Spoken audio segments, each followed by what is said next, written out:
Hello everybody, thank you very much for joining me today for another Twilight Zone video in my Twilight Zone ranking series where I rank every episode of the original Twilight Zone from my least favorite to my favorite. Today I'm going to be talking about number 114 on the list, King 9 Will Not Return. This is a Season 2 episode. It was in fact the first episode aired in Season 2. And as always, there will be episode spoilers. So King 9 Will Not Return is another episode for me that's it's a pretty average episode. There are things about it I like, but it is very slow paced. So this one's about a pilot named James Embry, and he's stranded in the desert, and he doesn't really know where the rest of his crew are, and he tries to figure out that mystery as the episode goes on.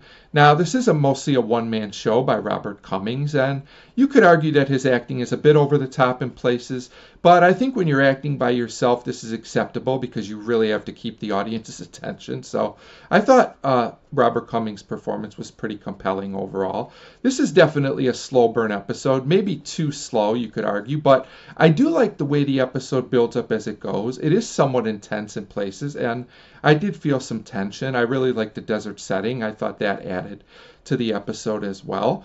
And when James actually has some visions of the missing men and, finds one of the graves and he hears planes overhead, some of that stuff is genuinely creepy and unsettling, and it even feels a little bit like a horror movie in places, which I appreciated. The cinematography is also really, really strong in this episode, and I thought that added to it as well. So eventually the episode continues on, and then the ending comes, and this is where I have mixed feelings. So we go to a hospital where James is at, and it turns out the doctor concludes that he was having hallucinations because of something he saw in an article that reminded him of, this event happening in the past. And it's like, oh no, this is one of those things where it's all in the guy's head and it comes out of nowhere.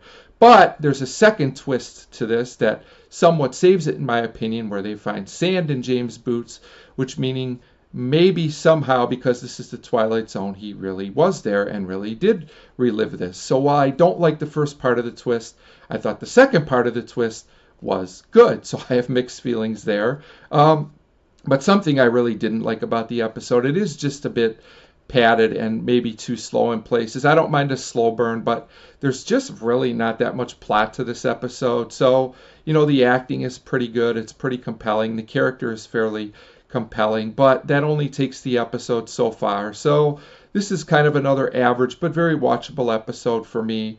And that's why it ranks at number 114 on the list. As always, feel free to leave me a comment. Let me know what you thought of King 9 Will Not Return, if you liked it or not. As always, thanks for your continued support, and thanks for watching.